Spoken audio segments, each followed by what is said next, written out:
Charlie Hartwell, welcome to the Human Capital Innovations Podcast. Hi, Jonathan. It's good to be here. Yeah, it's great to have a chance to talk and a fellow Utahn joining me today. You got the beautiful mountain landscape and your virtual background behind you, so that's wonderful. And Utah really is a beautiful place. Anyone who may be listening who's never been, we have so much visual geographic diversity here within the state, and lots of national parks, and just so much beauty, good snow to ski, just all sorts of good stuff. So if you ever make your way out to Utah, look us up, and maybe we can go out to lunch or something.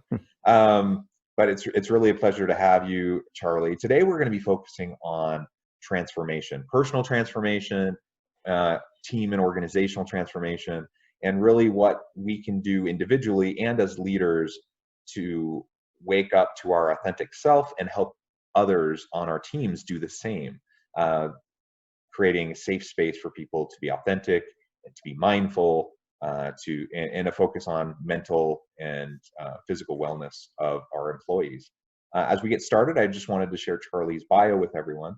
Charlie Hartwell is the managing partner of Bridge Builders Collaborative, a group of highly successful investors who've been investing in startup companies in the space of mental wellness, consciousness, and spirituality. A Harvard Business School graduate, Charlie has served and led organizations in 14 different industries, including starting a nonprofit in the slums of Kenya in 1986 that has now served healthcare to several million patients. He also founded the first nonprofit expedition company in the U.S., in U.S. history, to promote I'm not even sure how to say this, the Bancroft Arneson Expedition, a historical 17,000-mile crossing of Antarctica by two women who became the first to cross the continent on foot. Now Charlie and his company are passionate about supporting the growth of a new movement around mental fitness, heart-centered connection, consciousness evolution, and improved healthcare. Bridge Builders has invested in such companies as Pair Therapeutics, Insight Timer, Headspace, Happify, and others. So interesting. What a really unique and needed focus.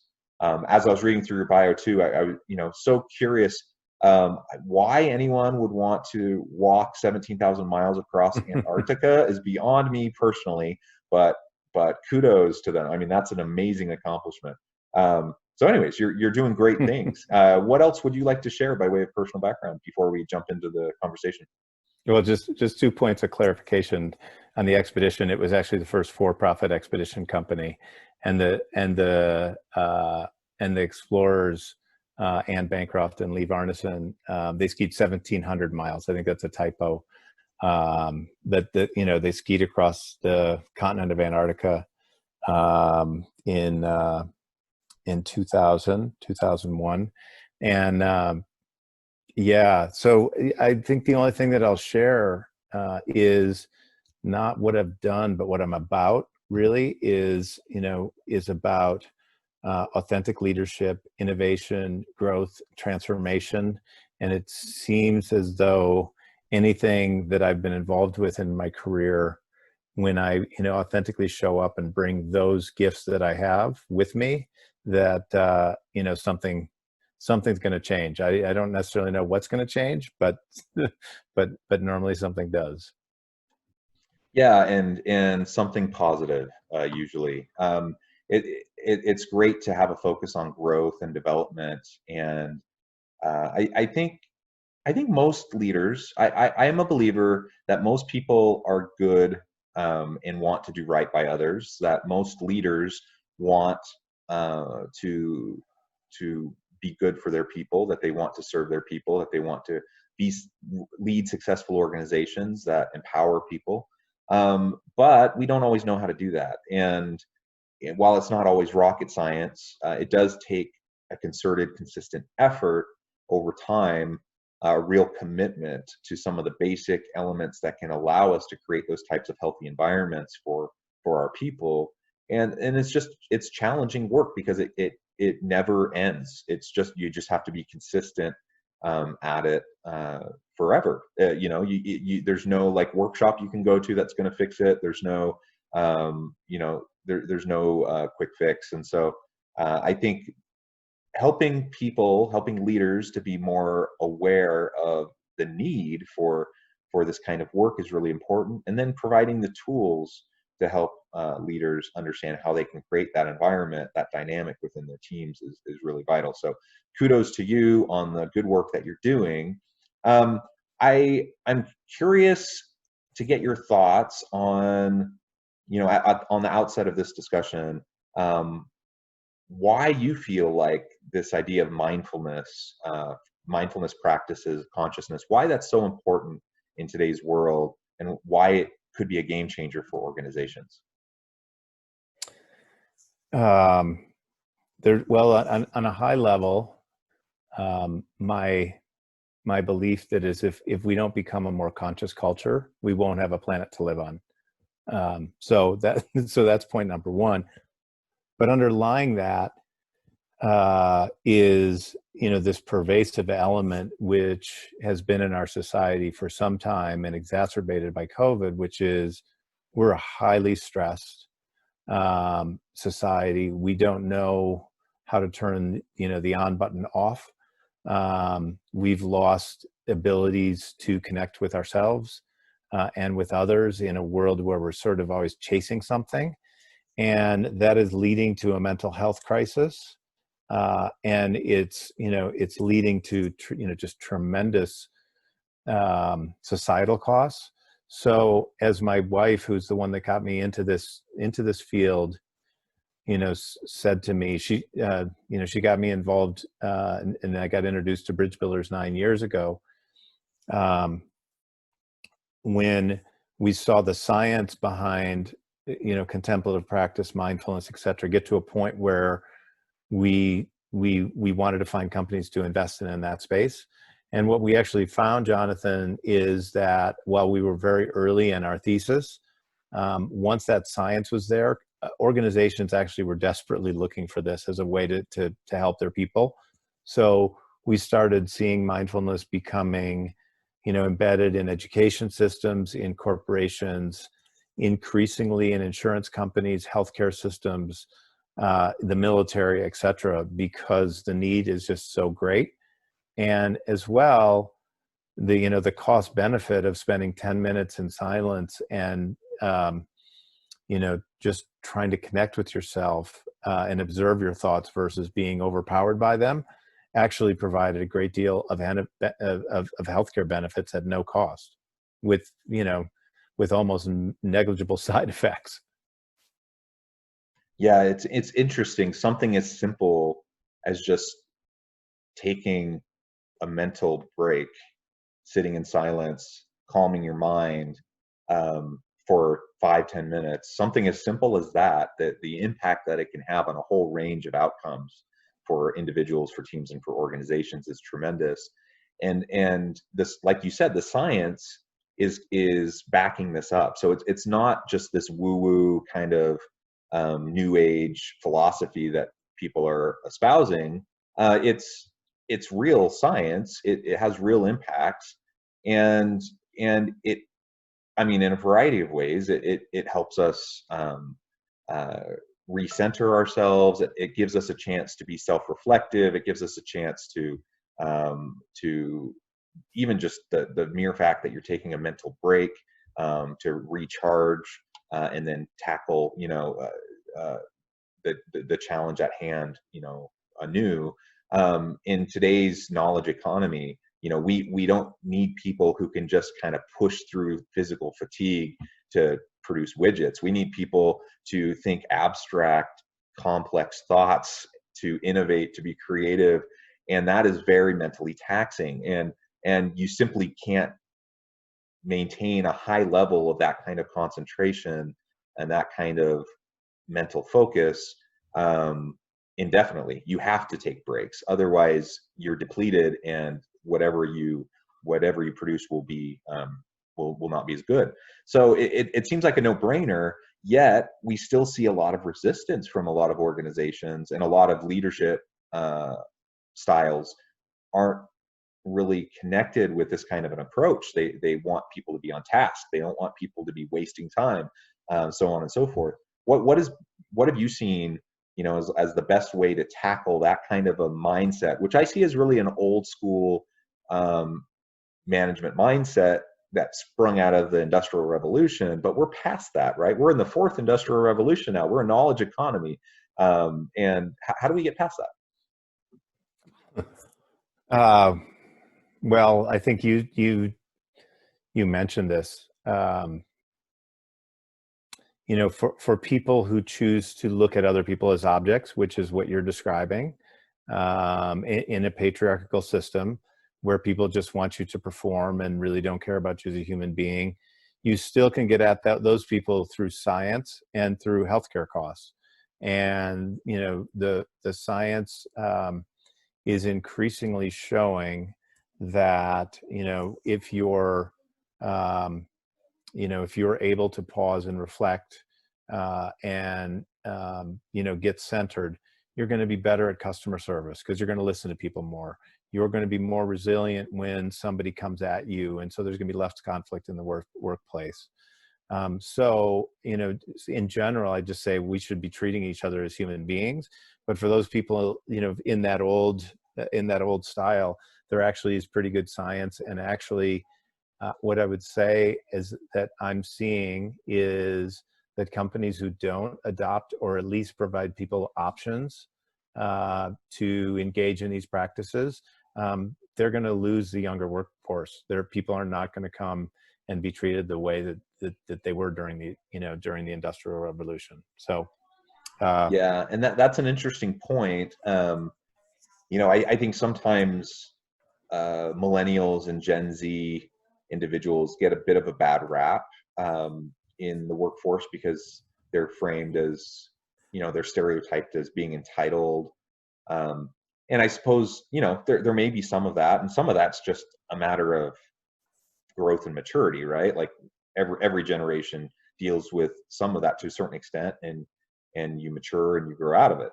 But a lot of what I think people identify as like entitlement amongst young millennial workers or Gen Z workers, I don't see it that way at all. I just see it as them holding their management and their leadership accountable for good practices. They have high expectations for how they should be treated as human beings, and they're not willing to put up with the crap that previous generations may have been willing to put up with earlier in their career. And I think that's a good thing personally. yeah, I don't disagree with you. I also think that they're so much mission oriented, more mission oriented than previous generations, and that even existing companies with existing products, they better be more focused around a mission, and they better be true to that mission, because in today's world, when you're not true to those mission, they won't just hold you accountable in the office, they'll hold you accountable in public, and the public will hold you accountable to those missions. So I think overall that this leads all the way to consumers caring about how companies treat other companies, and whether or not they have diverse diverse workforces that are treated equally and paid equally. I mean, this is all just happening, and to a certain extent, when you pause and reflect and take some time and just think about it, like, yeah, that all makes sense. Like, we should just be treating each other. We have this one life to live. Why would we be busy treating other people like dirt when we could be treating them with kindness and compassion and holding them accountable at the same time? Yeah, exactly. And those aren't mutually exclusive um, philosophies or principles, right? Oftentimes they get portrayed that way in a false dichotomy, and they're just simply not mutually exclusive. And in fact, the opposite is true. Like, you can see, if you want to hold people accountable and get good results, the best way to do it, research has shown, the best way to do that is to make sure that you have a proactive, positive relationship with your people, that they feel empowered, that they have autonomy, that they have connection to the meaning and purpose behind their work, so on and so forth, right? It's not micromanaging. It's not kind of the old school model that might have worked okay on the assembly line, but it just doesn't work in the knowledge economy and in this rapid pace of technological disruption and innovation. Like, we just have to be much more fluid. We have to be much more iterative and quick in our learnings, and that just can't happen through, you know, a leader having that much involvement, their fingers in all the business of everyone that's on their team. So you do a lot of work then with transformation. We've talked about consciousness, we've talked about reflection, we've talked about mindfulness practices. How does that then connect to transformation of self, and how does that lead us to being more authentic personally in our own lives, but also within the workplace? Well, if we have the willingness to look at least in my own experience, when we have the willingness to look at some of the patterns that we have that are, that are conditioned from our childhood, or stories that our community told us, or that we learned in school, and these very old patterns which are not authentic but they're conditioned into us. And if you're, in a lot of cases, it's looking at our family systems and the dysfunction that we experience, early in our life. And if you're able to look at that and sort of say, oh, um, how is that manifested? Like looking inwards, like, okay, so when I look inward, what really fuels me? What's my authentic purpose? And if you, and how am I manifesting in that in the world? And then, you're taking a look at the things around you, your life, et cetera, and what are things that you're, that work for you and that don't work for you. And it takes people to support you to go through this process. It's not just a solo journey, but the more you're willing to go, inward and look at, the things that create suffering, and then to change those stories or behaviors or patterns. At least in my own experience, I found I got deeper into understanding who I was. Why am I here? What do I resonate with? What do I no longer resonate with that I actually have to let go of? And my sense, my own experience, that's led to a much more fulfilling life where I'm living in my purpose, and I am working and and in friendship with people that really resonate with that, as opposed to just people that have sort of accumulated or something like that over my life. So I think for those willing to take that journey, it can be a really difficult journey. And I can just say, people that I know that come out the other side are much more fulfilled, happy, feeling like their life has purpose, etc. Yeah, and as I hear you describing your experience, I think of how difficult it is for anyone to test and challenge their assumptions on the world, to take a step back, to look at their beliefs, their values, their way of connecting with people through relationships, whether that be personally, interpersonally, at home or in the workplace. That's hard. That's hard inner work, and that's makes a lot of people very uncomfortable. People like consistency. They like predictability. They like certainty. And what you're describing is anything but those things. But it's enriching because you start to learn, like you said, to live for yourself, not for others. So you're not living to try to get the approval of other people or to do what you think they want you to do, because and oftentimes for quite arbitrary reasons, right? Just for conformity to the group or whatever. And there's so much more than that. And I'm not saying you have to like get rid of all of your values and beliefs from your upbringing, but there is more in the world than what we knew as children, and it's simply a matter of learning and growing and developing into functioning adults, that we're going to be exposed to new things, and we need to find ways to incorporate those into our understanding of the world. And so for me, as I think about trying to be my authentic self, and going through that personal transformation, I feel like I've had similar types of experiences as you're describing. And I think, that isn't always pleasant work, but it's good work that ultimately allows me to be more centered personally, but also connect with other people. When I'm authentic with myself, I'm able to have more authentic connections with others, rather than you termed it as accumulating people. I think of unfortunately, far too often, earlier in my life, relationships were more about utility. What can I get out of this relationship with another person, as opposed to what can I give to this other person? How can I support this other person through our relationship? And there's nothing wrong with reciprocal professional relationships where you're mutually helping each other. There's nothing wrong with that, but that doesn't lead to like fulfillment and a sense of purpose and joy. Like some of those types of emotions come as we work for others, and so I think as leaders in organizations, we can have that same mindset. We can have a servant leader mindset where we're committed to helping every single person on our team maximize their potential, fulfill their greatest potential, and empower them and support them to become better than we are as leaders, so that they can contribute the best way they're capable of. And that means we will be successful as leaders if we do that. That's a nice byproduct, but it also means that regardless of the performance and the outcomes, that we're treating others as human beings that have innate value, regardless of their outputs.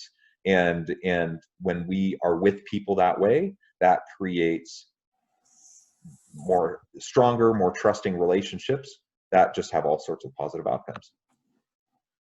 Yeah, it's interesting. So so we're all on these different journeys, and just as I was listening to you, a difference that I had than you were describing was I actually grew up in every relationship that I can think back to that I had, I was giving more than I was receiving.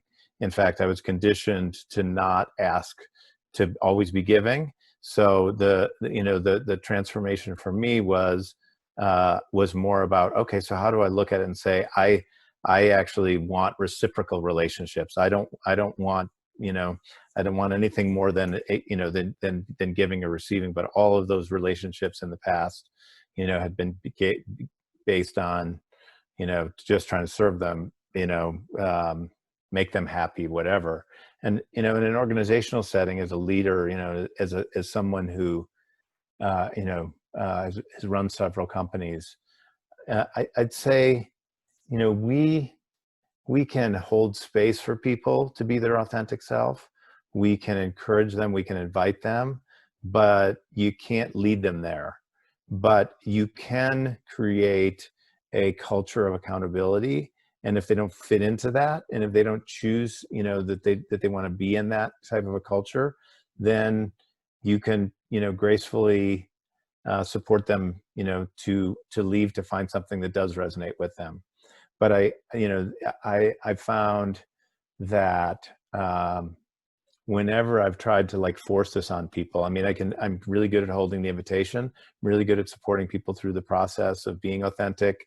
It can be hard for people, but whenever I try to force someone down that path, never goes well. Yeah, absolutely. I think that's absolutely true. So we create environments where people can feel safe, right? To explore, to be their authentic self, to practice mindfulness, and to have those types of authentic, meaningful connections with each other. And that is the best we can do. We can't. It's I often think about leadership, and sometimes people say leaders motivate their people. No, leaders don't motivate anybody. Leaders create an environment in which people can be motivated. It's a big difference. And what you're describing is the same thing. I can't force anyone to question their assumptions of the world. All I can do is help people understand that I'm a safe person, and that I'm there to support them. And then some people will choose to go down that path, and others won't. Well, Charlie, it has been a real pleasure. This time has flown by. and we're about out of time. But before we close today, and perhaps I can have you back again sometime to continue the discussion. Before we close today, I wanted to give you a chance to share with listeners how they can get connected with you, find out more about what you're doing, and perhaps reach out if they need any assistance. Yeah, so so the Bridge Builders website is bbcollaborative.com, so you can see the types of investments that we've made in the space. My wife and my business is called the Shifted Institute. That's shifted.com. That's about igniting consciousness, inspiring human potential, and creating paradigm shifts. That's where I do my work from Bridge Builders out of that business. I spend a lot of time on on LinkedIn, just Charlie Hartwell. I'm on Twitter. You can find me at Charlie Hartwell as well. And that's that's the best places to find me. I do have a Medium blog where I write about insights that I have from investing in this space that we've been investing in startup companies over the last 9 years. So that's another place to find me.